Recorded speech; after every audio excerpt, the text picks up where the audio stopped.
right. Hello, marketologists. This is Mr. Marketology, and we have another marketing strategy session. Today, I have Alexi, or should I say Lexi? Ooh. I'm not sure. See, I see Alexi, but on your website, it says Lexi. So I wasn't sure how you wanted to do it.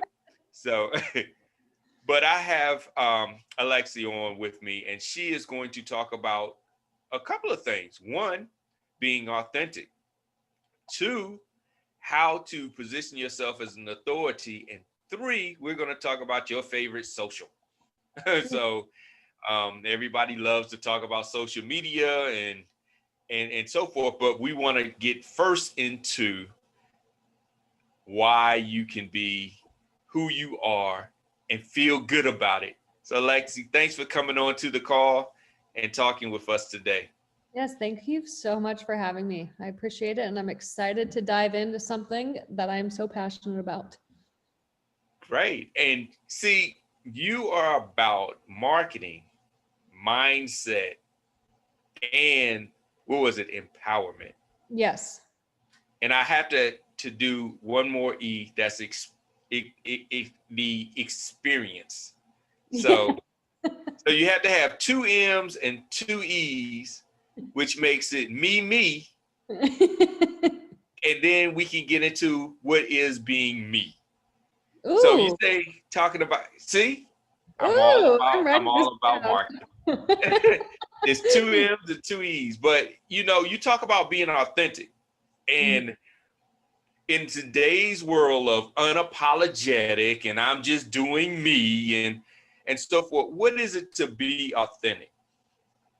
I think it's showing up as yourself, regardless of what your thoughts of what the other person's gonna say, what they're gonna think, what they're gonna say about me to your friends. Because for the most part, these are just things that we make up in our minds.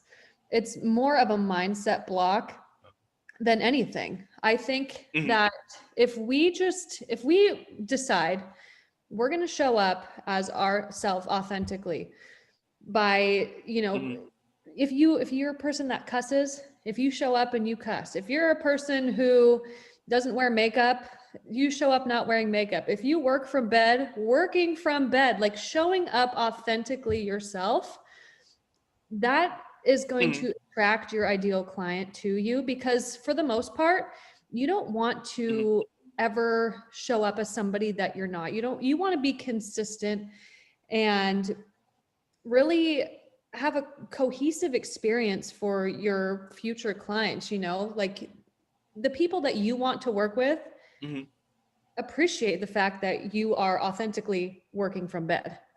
Okay. Okay. Yeah. They're more relaxed. Yeah. Exactly. I mean, if that's your brand style, if that's what you're going for, if that's who you are, I will definitely say there is a time and a place. For example, I met with a client today and I got ready today. I was like, you know what? I'm going to take this opportunity, get ready, batch record some reels, throw in some little curveballs. But for the most part, my authentic self, I work from home. I have a 1.5-year-old. I don't put on makeup every single day.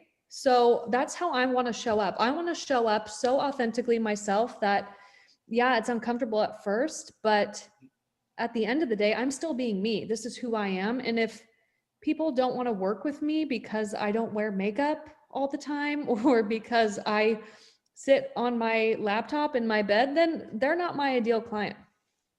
Okay. Now, I have a hard question, which I guess should be easy, but it is hard. How do you find out who you are as a person and as a business?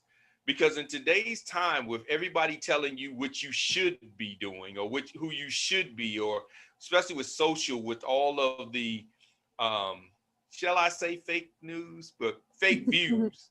I'll say fake views. All of the, this is what you should look like if you're a successful person or a successful business and so forth. How can you cut through all the fog and say, I'm this is who I am, this is what I like because it's what I like, not because everyone else says I should, And this is like how I do business, because think about it. 5 years ago, everybody was in suits and ties. 5 years ago, everybody was at boardroom tables taking pictures inside of a boardroom. Now everybody because of the pandemic and so forth, everybody is remote and at home. Showing up in t-shirts is something that's just normal now. And hey, I have my t-shirt with my saying on it. Some people are in pajamas. And I've seen in some videos, some people, they clearly just got out of bed. They didn't prepare at all.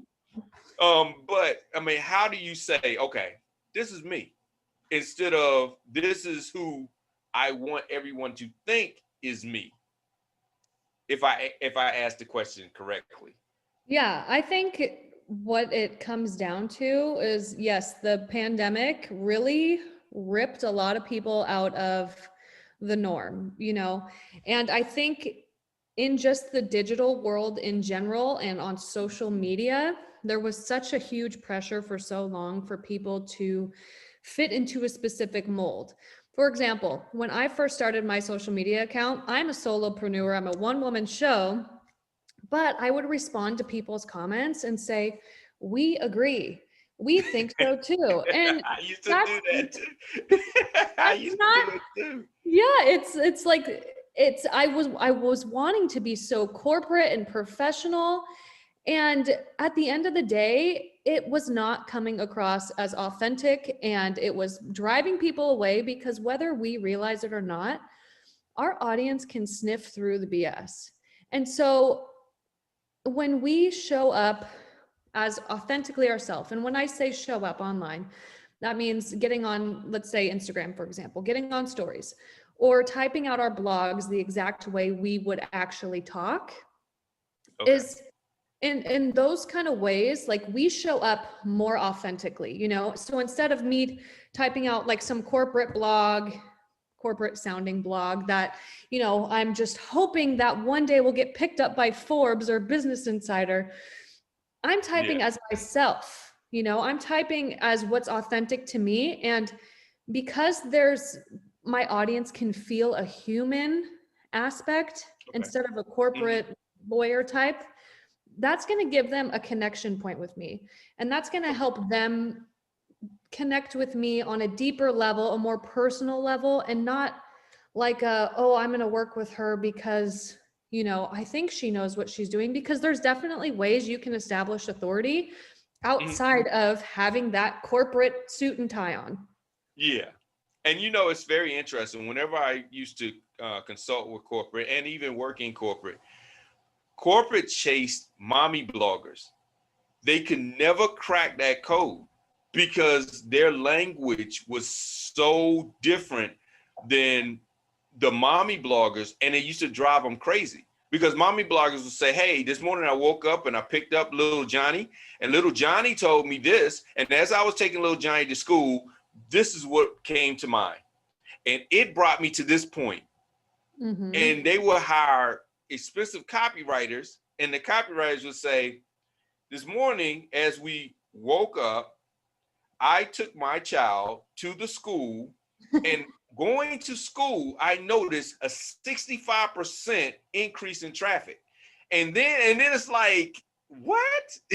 But they couldn't crack because nobody was personable. Everything was a machine in a sense. Yeah. There's no human aspect of it, which is what people connect to. People buy from people. They don't buy from graphics or statistics. They buy from people. Yeah, it's hard. So I mean, what are some of the things that you do when you start to, I guess, consult your clients and say, here's some of the steps you need to take to find out your authentic self? Well, one thing that has been huge lately, that actually one of my friends who's a video content expert, her name is Mallory, she lives in Wales, but she told me about this concept of an anchor item.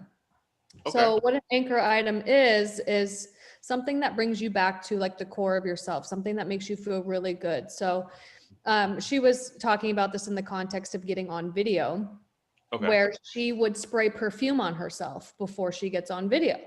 even though nobody can smell her, it just makes her feel better. So I was like, what is my anchor item? It turns out my anchor item is rock music. Like, I love rock and roll. I do. I grew up with it. My parents listened to it. They exposed me to it. And whenever I turn on my rock and roll music, I feel like myself. I attach to this part of myself that nobody can take that away from me. It always brings me back to, okay, this is who I am as a core. This is something I love that no amount of peer pressure or any external force can take from me. So having that anchor item, something that brings you back to who you are at the core, the root, whether that be like self-care, if taking a bath really makes you feel good about yourself, or getting your nails done, or working out, or whatever it may be, whatever it is that makes you feel really good about yourself, do that thing. And then you'll be more clear in who you are. And then going from there, you can be like, okay, I'm gonna do this now because I feel good about myself. I think a lot of time we get clouded by too much scrolling on social media, over consumption, right?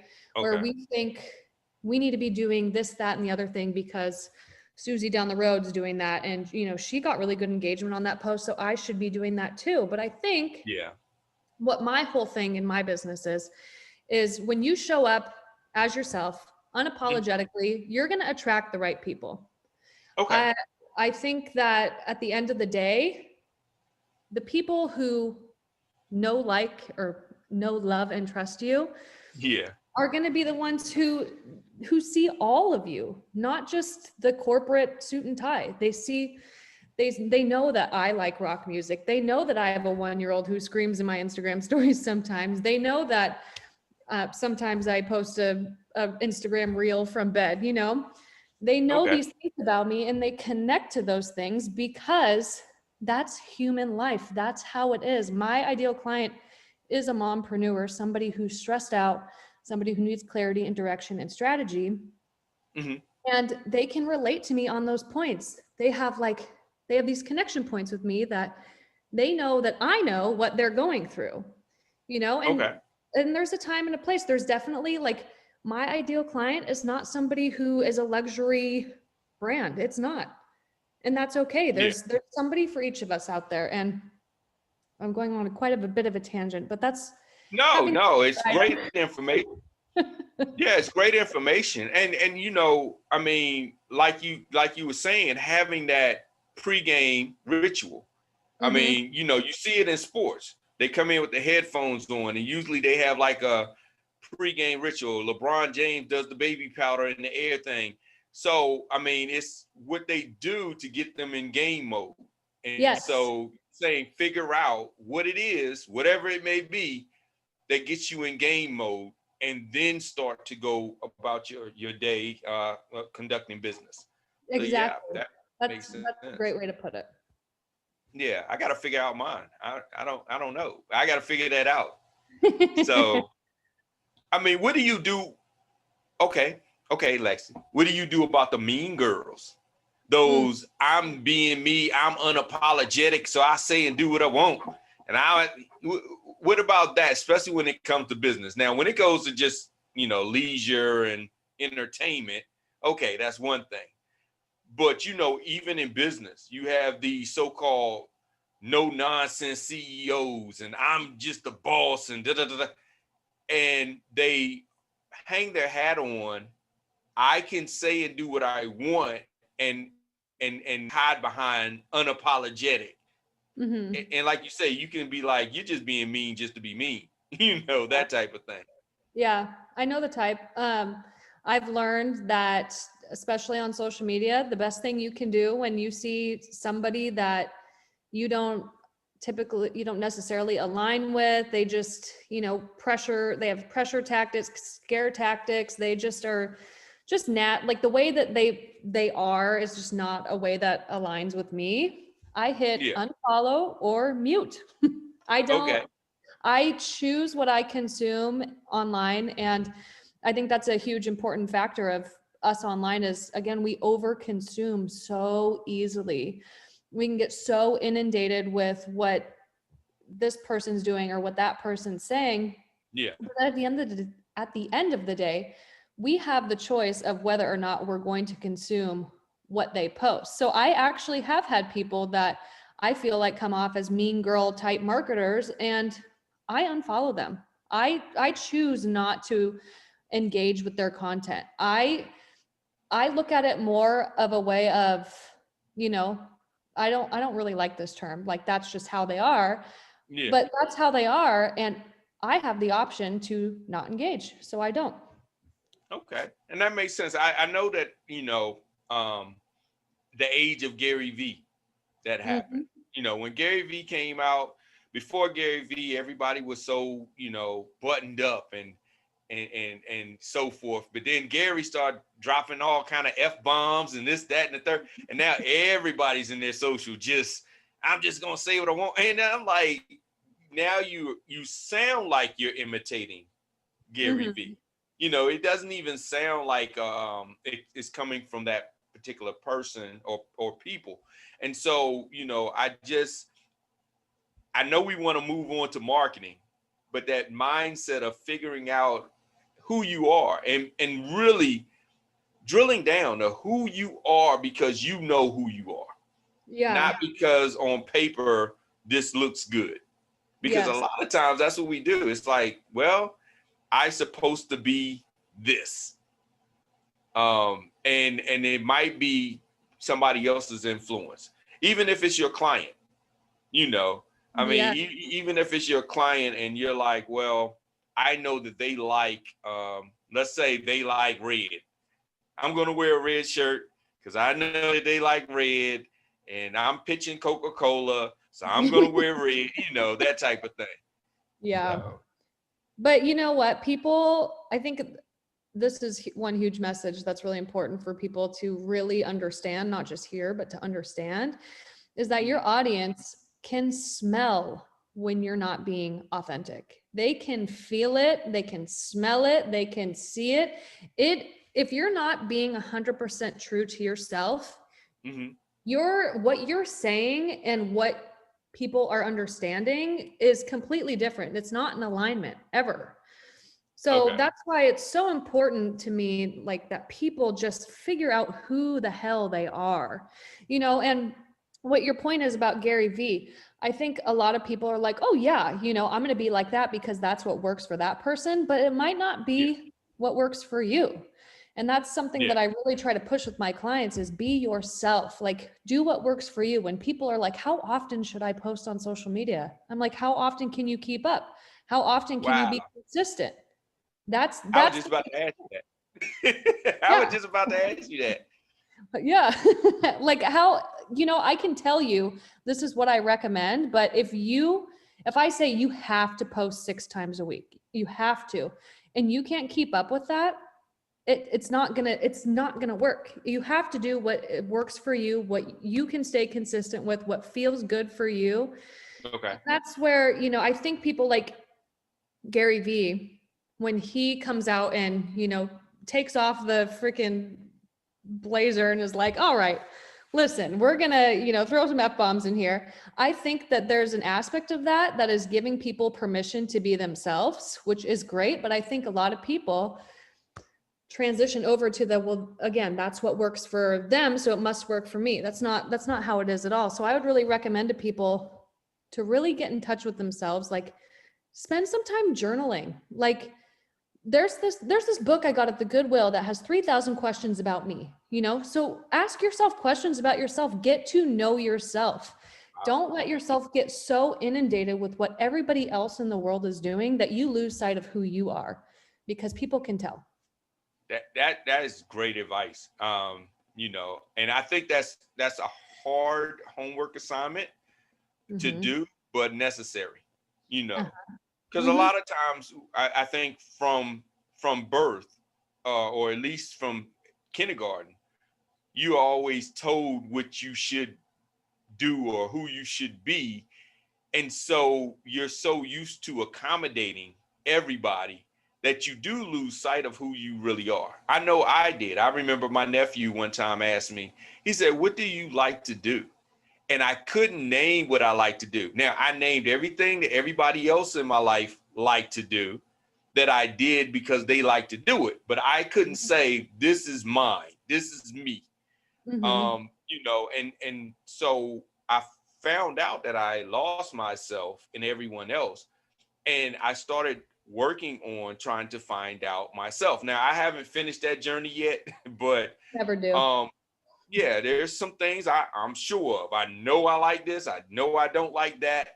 But, it's something that you have to be pretty much intentional with Yeah. doing. So, You have to be very aware. That's something that I think a lot of us run around. Psychology says we live 95% in our subconscious, right? We live on autopilot. So I think that's something in itself where it's like we need to be collectively trying to be aware of everything, like the thoughts that cross our mind, the stories we make up, the things we tell ourselves about ourselves. Like, have you ever heard yourself say, "I can't do that"? Like, in the do you shower. realize? Yeah, what you're telling I yourself. remember I used to be in the shower sometimes, and I would just be like, I can't.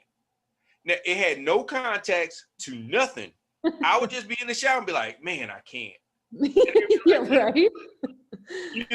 What are you talking about? But I'm already programming that today is going to be a difficult day. I can't get through this. I'm going to have problems, and I started to notice it. And I forgot who said it. Was it Les Brown or Anthony Robbins was saying, every time you do that, you say cancel, cancel, cancel. Now, the first few times I thought I was going crazy because it was like, you're in the shower talking about cancel, cancel. Someone hears you from outside. What is he doing? I know, but I was like, I programmed myself to tell myself what I can't do, or tell myself you are going to have challenges today before you even have any. And so mindset is hard. I mean, honestly, I've realized there are certain things that I said that I wanted that came to fruition, and I was like, wow, I never knew. But it was sort of like I said it, I believed it, and it happened. And it happened without me actually knowing how it happened. Yeah. It wasn't like it was like I did this, and this is the result. And I've had things that I said, this is what I want, and it didn't happen, but I don't know where it fell through the cracks because I was so focused on the doing of things to get whatever that was. So, a lot of it is subconscious, and it just works, like you say, in autopilot. That's why one of the things in my signature trio is mindset, because I can give you all the strategy in the world, but if you are letting those limiting beliefs and imposter syndrome and everything prevent you from taking the next step or taking action, there's nothing else I can do for you. And that's why mindset, I feel like that's more of a foundational piece that works in the ecosystem. We're going to work through those blocks so then we can implement the strategy. And then I'm going to empower you to keep going while I cheer you on at the same time. So I think that's why it's so important to me, is because mindset, I see almost every single client I work with, they have some limiting belief. One of my clients, I love her to death. She said she has a product company. She creates custom products. And she said, I don't want to post this because I don't want to get too busy. And I said, that is a limiting belief right there.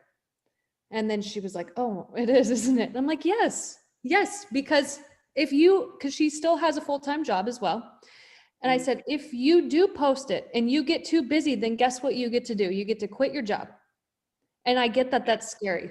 That's scary. But by saying, oh, I don't want to get too busy, you're telling yourself that, this is as far as I'm going to go. So if you tell yourself, I want to get busy, I'm going to get busy enough where I can quit my corporate 9 to 5 and do this full time, what I love doing, you're going to get there. But if you're telling yourself, I don't want to get too busy, you're going to stay right there. Good point. That's a great point. So now that you have the mindset, the next step is the action, is the marketing. It's the planning of and strategy of getting to your goal. So how do you transition them from the mindset to getting out of their head and actually starting to market themselves and brand themselves? I think the biggest thing is like what their pain point is. Because I have clients who, you know, they show up every day on social media, like behind their logo. They're posting stuff, but they're never showing their face. So then that's the next step. So then my next step for them, okay, you need to get on stories, for example. You need to like start building that connection with your audience. They need a face to go to build that relationship with. You can't build a relationship with a graphic. You can't. So then it boils down to, okay, is it imposter syndrome? Is it the limiting belief? Like, why aren't you showing up here? So we work that through. And then it's not just, okay, get out there, do it right now. It's, let's do this in baby steps, you know, because realistically, if we're looking at a stairway, you're not going to jump from the bottom to the top in one leap. You're going to have to take a step. So for example, what I tell people when I'm really wanting them to get on stories is I will first have them post a selfie of themselves on their stories and introduce themselves to their audience. So it's not completely weird. They're posting a picture of themselves. They're like, hey, this is who I am. Hi. You know, it's scary, but once you take that baby step, it's like, okay, what's next? Then I have them post a boomerang. So because then you get that motion, they can see some expression. It's like it's the perfect mix of a picture and a video. And then I have them post a 15-second story, you know, just the one slide.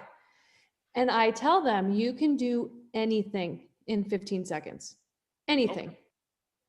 Okay. And put a poll on there, do something like introduce yourself on there, or say, oh, the weather is so nice today. What's it like where you live? That's all. And then it's just building off that. Okay. So it's baby steps. Everything is baby steps. It's all working for, you know, what's next. Because after we get them conquered on stories, guess what's next? Going live. That's nerve-wracking. That's where the imposter syndrome comes in. Like, oh my gosh, what if somebody asks me a question and I don't know the answer to it? Yeah. Sometimes all it takes is, you know, shifting the framework of your mindset and being like, say, I don't know, I'll get back to you, you know? And sometimes we just need that permission to say, it's okay that I don't know everything, because I will never know everything. You will never know everything. And anybody who ever says they know everything is a liar. Yeah. And it's again, oh, go ahead. The beautiful thing about not knowing is you can say, I don't know, come back tomorrow on my live and I'll answer that question. And so now you got viewers for tomorrow. Exactly. And you know what? Again, when you can fearlessly show up and say, I don't know, let me get back to you, you know, that makes you a human. It makes you authentic. It makes you real. It makes you like more approachable than somebody who has all the answers and is like, quick, whatever. It makes you, it just gives you that connection that you otherwise wouldn't have. Yeah. And that goes into your other piece. We were talking about vulnerability, you know, the permission to be vulnerable. Yes. Because, you know, we come from the era of everybody needs to be the smartest guy in the room or girl in the room.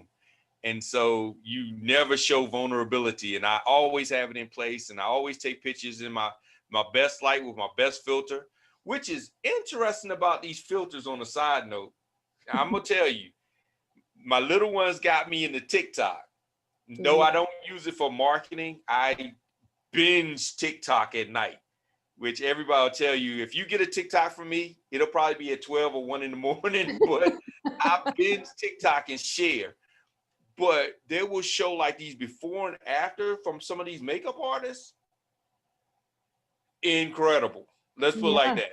Incredible some of these filters that people have that can change. And even some of the makeup artists where they're making themselves into cosplay, and it's just Yeah. unreal. You can make So, yourself into a different person. yeah, completely. And so we come from an age where we don't want to show any vulnerabilities. We don't want to show any blemishes and so forth. So how do you, coach your clients with saying, hey, it's fine to be vulnerable and you can leverage your vulnerability. Yeah, I think vulnerability and just showing up as yourself, it's definitely uncomfortable. It's a muscle that needs to be worked. So again, it's in baby steps. It's like, if I encourage people to show up regardless of if they're having a good day or a bad day. For example, if you are really, really, really struggling with imposter syndrome, or you just do not want to show up at all, I encourage you to get on your freaking Instagram stories and tell your audience, I really don't want to show up today. Anybody else? Is it just me? And then you know what? You build connections that way, because there could be people in your audience that are like, I feel you. Oh my gosh. And then once they get that positive reinforcement that they're not the only one, then it gets easier and easier and easier and easier.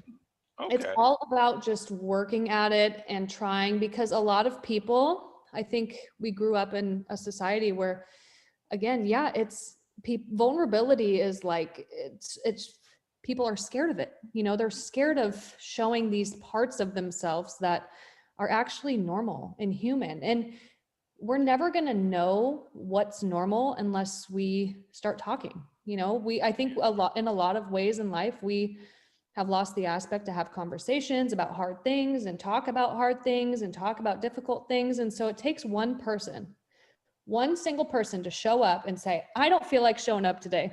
Anybody else? For them to give somebody else that permission to be vulnerable themselves. That's all it takes. Yeah. Yeah, that's a great point. And it gets that conversation going, that dialogue. Now, on another note of vulnerability, also, like you were saying, people can sniff through. People can sniff through when you're being fake with the vulnerability. Because I know I hate when I get on and they be like, hello, fam. Today, I'm going through some things. Da da da. Do you think? Could you share, please?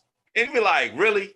Yeah. You just wasted 5 seconds of my time on that?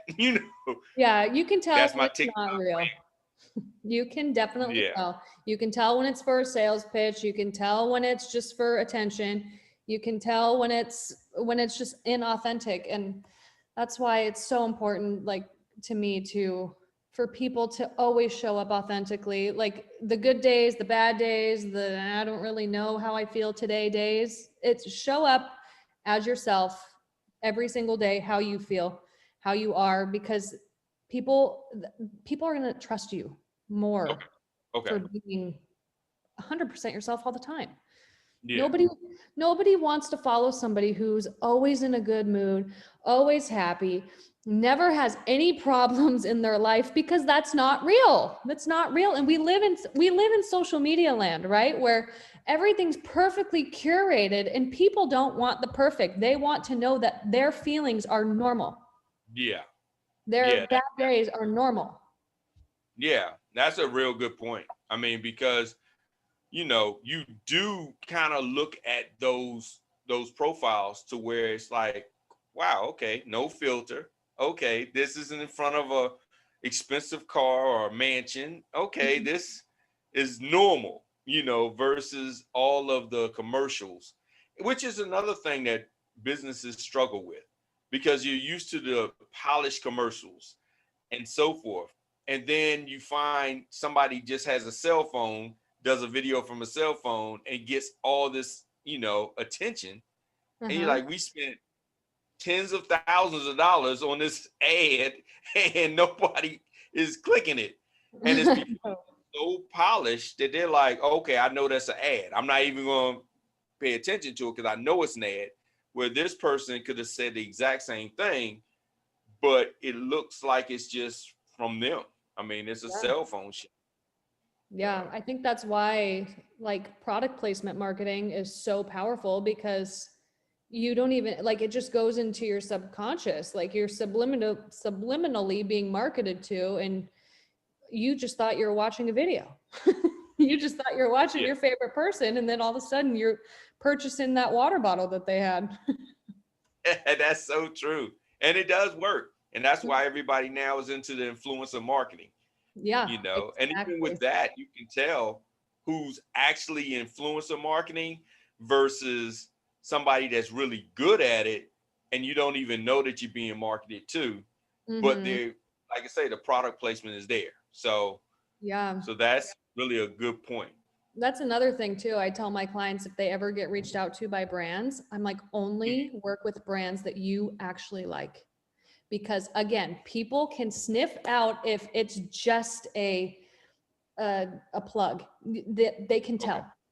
You can totally tell. And if you are like, you know, I would have promoted this product anyway, then freaking do it. You might as well get paid for promoting a brand that you would have done already. Yeah, that's a great point. I got reached out to by a watch company. I'm still waiting on my watch. They never did send it. I was like, yes, you know, but gosh. Oh no! Now they put a bad taste in your mouth. You're like, well, I probably will. You no, now. I'm still into watches, but hey, maybe it's lost in the mail. Who knows? Yeah, who knows? It's only been 7 months. Now that's going to be every time someone brings up that watch company, you're going to be like, well, listen, they were supposed to send me a watch and I never got it. Exactly. So if you purchase one, you might not get it in the mail. See? And that's why it's important for brands to have integrity too. Yeah. So, but that's a great point. I mean, you know, being to where it's just authentic, it's in there. I have actually purchased stuff based on just watching some videos and was like, oh, that's nice. And then there's some that are really clever, like they're comedic and clever of how they're doing the placements. And so you somewhat know it's an ad, but it's just so well done that you're like, oh, okay.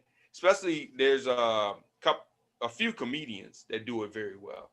So they'll have skits, and you kind of know it's a plug, but it's in the skit. So it's like, oh, okay. And they say, yeah, you know, I'm drinking da-da-da. And you're like, that was a plug. Oh, okay. Yeah. Cool. I encourage anybody that's listening to this to, next time they watch a movie or anything on TV, look for the product placement. Once you start looking for it, you will never be able to unsee it. That's true. It is, you know, the most fascinating thing ever. The most genius thing was when I was working and consulting with Turner.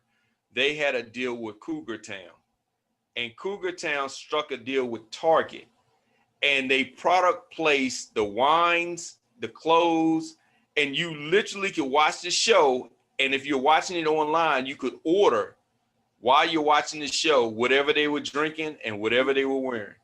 It was genius. And I really thought it was going to be like what was going to come for TV.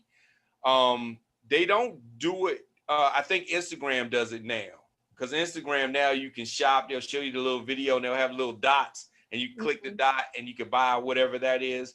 But yeah, that once you, like, you're right. Once you see it, it's no turning back. You start to say, oh, I know what they're doing now. Well, if you think about it, okay, it's the movie, what is it? The one with Mark Wahlberg and Will Ferrell, the dad one. Daddy. Oh yeah, was it stepdad? They're driving the Ford whatever, that car. And I'm like, you just have to think about it like this. There's no way that these multi-million-dollar filmmakers are going to throw in a Ford car and talk about the Ford car without being paid for it. That is so much advertising dollars right there. And it just blows my mind, the things like, Even if you had like a Starbucks cup or my Chick-fil-A cup, you know, that's money because they know that millions of people watch that. That's Yeah. millions of dollars worth of ad spend. Yeah. And it's almost like word of mouth. So Right? it's subconsciously referred to you versus advertised to you, which is totally different. Exactly. Yeah, Oh, isn't it just so interesting? Like, I could geek out on that all day. definitely. Me too. Me Mhm. too. And sometimes, you know, when I'm around other people, they're like, okay, whatever. Because they're not into marketing. So they're, okay, Yeah. You're whatever. like, this doesn't interest you? What? The fact that I you've know. been subliminally marketed to? Every time you go to the movies, I used to be like Coca-Cola genius. Whenever they have those clinks of the ice cubes and the soda fizzing, Mm-hmm. you You can start to taste it get now. thirsty. Yeah, I literally, my mouth watered. you'd be like, let me go to the concession stand real quick. They've Mm-hmm. done a perfect job doing it. So Literally, because you know exactly what it's going to taste like and you start craving it. It's kind of like people who like pickles. You know, yeah, as soon as you think of a pickle and that vinegary feeling, my mouth's watering right now thinking about it, you start craving a pickle because you want that feeling, you want that taste, you yep. want that. And you can even hear that crunch. You know, you can See, hear the I need crunch to of go get my pickles. plug for kosher pickles. No. Yeah. This was sponsored. No, I'm just kidding. But yeah, that's so important when it comes to your marketing, that if you're authentic and people are following you for that, that's another way of extending your business model, because Amen. now people want to partner with you because they want you to endorse what they're doing. Yeah.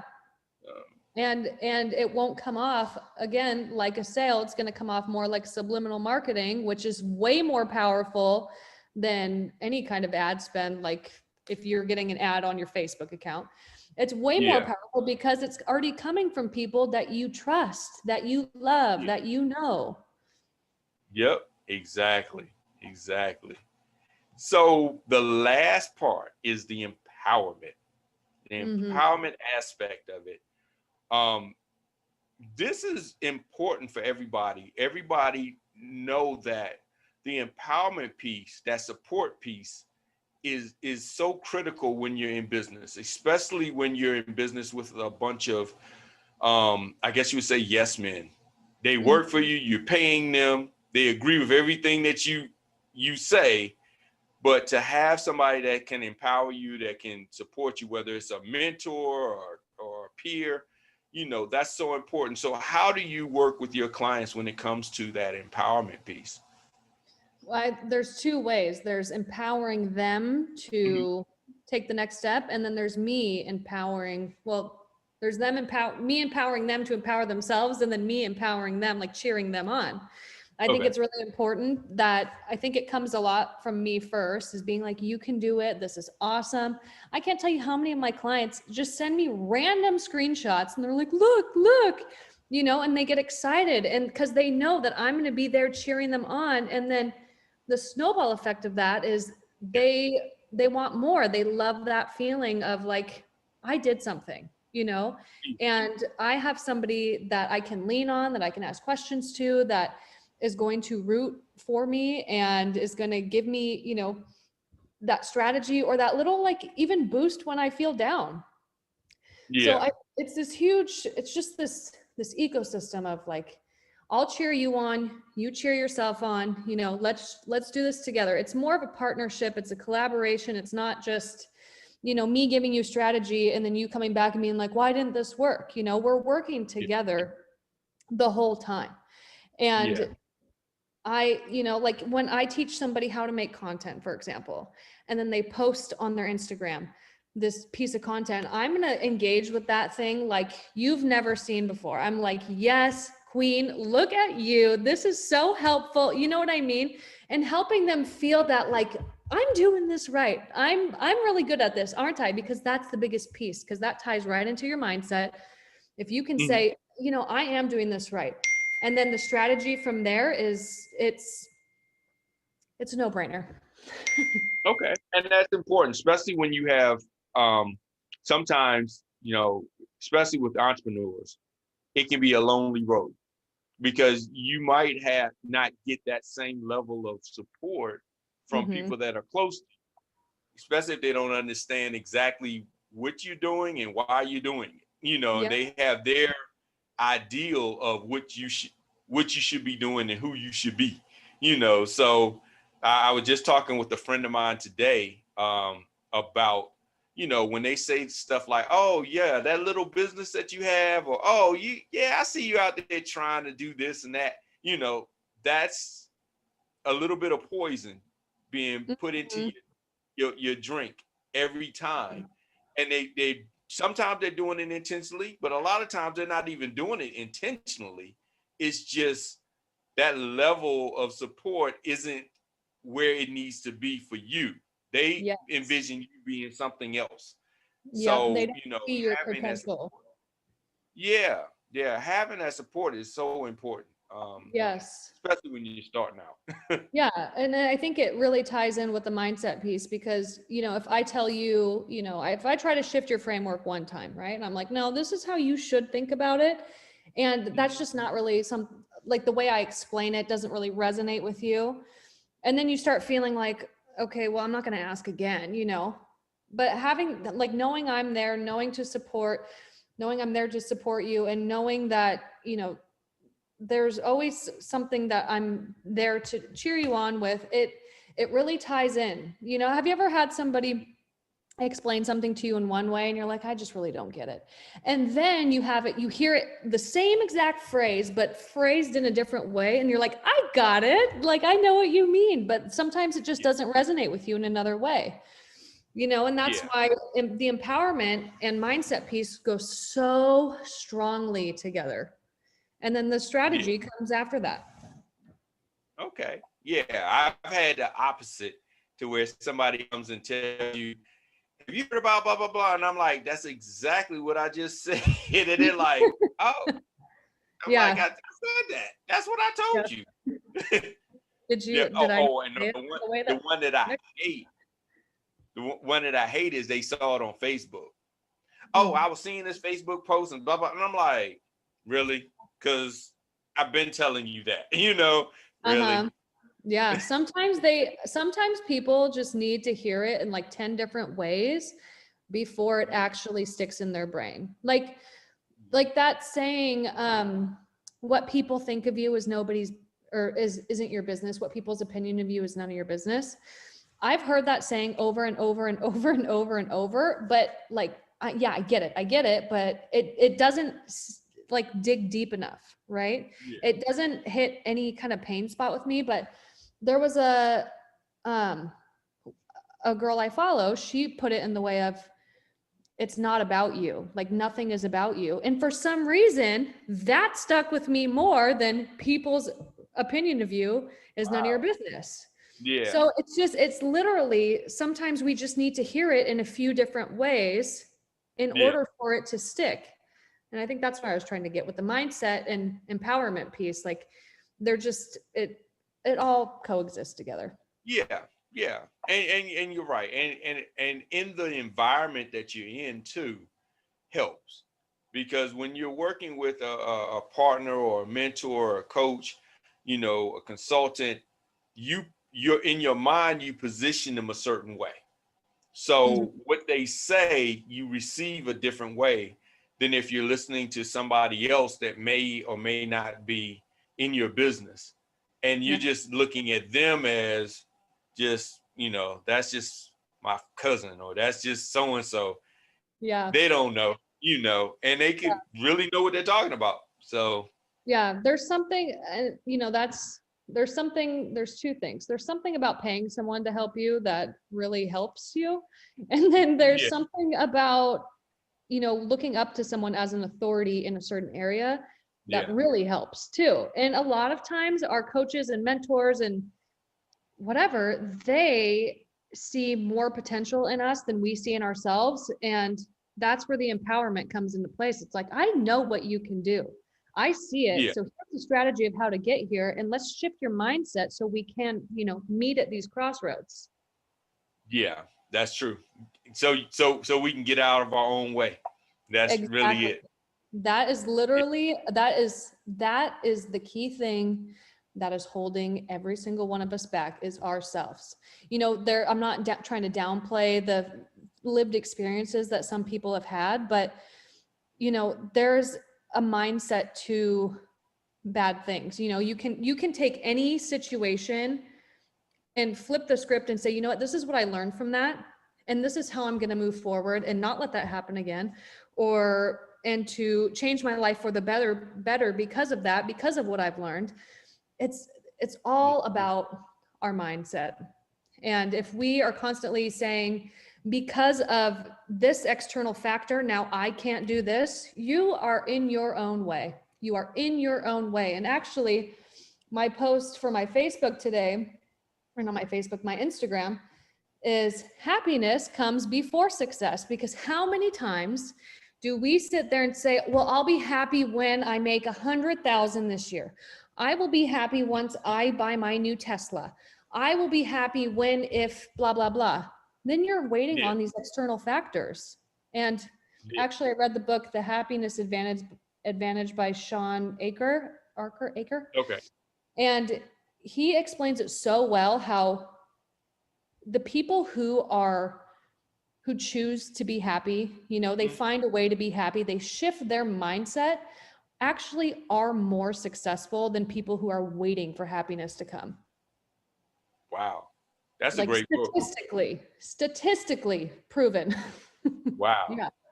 Yeah. That's a great book. I had to get that book, because Yeah. that is something, like, once again, going back to our conditioning, we are conditioned that after you get a good job and you get the house and you get the car and you get the little puppy and all this and that, that's what happiness is.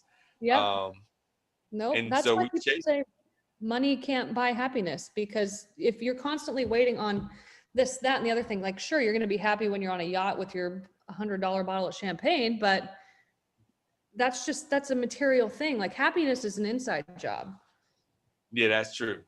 Money can't buy happiness, but it can rent a whole lot of toys. That's true. Give me my little adrenaline rush. It'll give me a hit of that for sure. Definitely. Well, Lexi, thank you so much for the insight. If anybody is looking to really grow, and since your target audience are more solopreneurs and women that are looking to grow their business, feel free to reach out to Lexi, because she has some good information on her site. She also has just a lot of good stuff on her social that can help empower you, but also help get you in the right mindset. And then if you just need that extra help, go ahead and get out your own way. Reach out to her and see how she can maybe work with you and help you get out your way and get your mind right, basically. Yeah. Lexi says she don't work with us men, though. Well, I don't discriminate, okay? My ideal client is a past version of me, and a past version of me is not a man. But that doesn't mean I can't work with one in the future. But that's great. Well, everybody, thank you so much for coming on, and look forward to seeing you tomorrow with another episode. But for today, we are going to get our mind right. We are going to be authentic. We are not going to worry about our vulnerabilities, and we are going to go out here and take action, even if it's just one small story a day. Amen. So thank everybody for coming on, and we'll talk to you tomorrow. Thank you.